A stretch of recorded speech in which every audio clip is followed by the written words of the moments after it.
Alright, ladies and gentlemen, this is question 15 from section 3.1 of John Stewart's Calculus Early Transcendals. In this case, you have to use yet but another algebra trick from high school. In this case, there's an important thing to remember, which is that when you have a square root, it's actually a polynomial. It's just a little bit complicated, but in general, sometimes you'll have a cube root or a fourth root or a fifth root, and basically that's the downstairs on the fraction of the polynomial.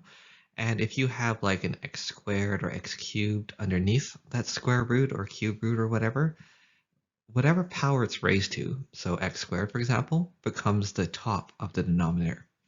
So if you had the cube root of x squared, it would be x to the 2 over 3.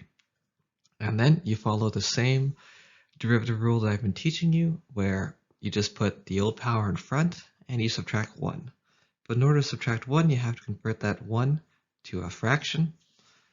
And in this case, it would be whatever the base is there. All right, so let's go ahead and try this. So I'll start with the hard part first for a change. And in this case, I'm going to convert the square root x to x to the power of 1/2. Right?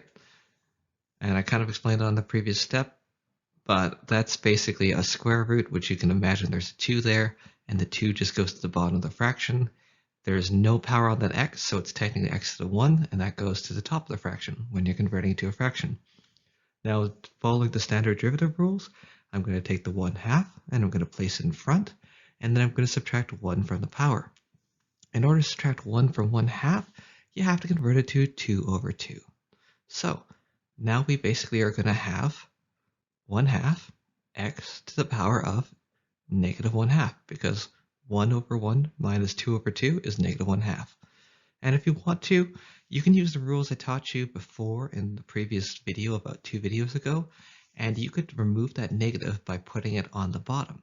So you could have 1 over 2x to the power of 1/2 if you want, and you could really convert that 1/2 back to a square root if you want. So you could have 1 over 2 square root of x, and that would be just fine as well. On the left-hand side, you just have a first-order polynomial with a constant in front. You can factor the constant out in front of the d over dx, and the derivative of x is of course just 1. 2 times 1 is just 2. So that's it. Thanks for watching. If you liked this video, feel free to subscribe, and remember the trick that they were trying to show you is that when you have a cube root or a square root, it's really just a polynomial, and then you can apply your basic polynomial rules. I'm going to be solving more questions from this section, so if you want to watch more videos, consider liking and subscribing. Thank you very much. Goodbye.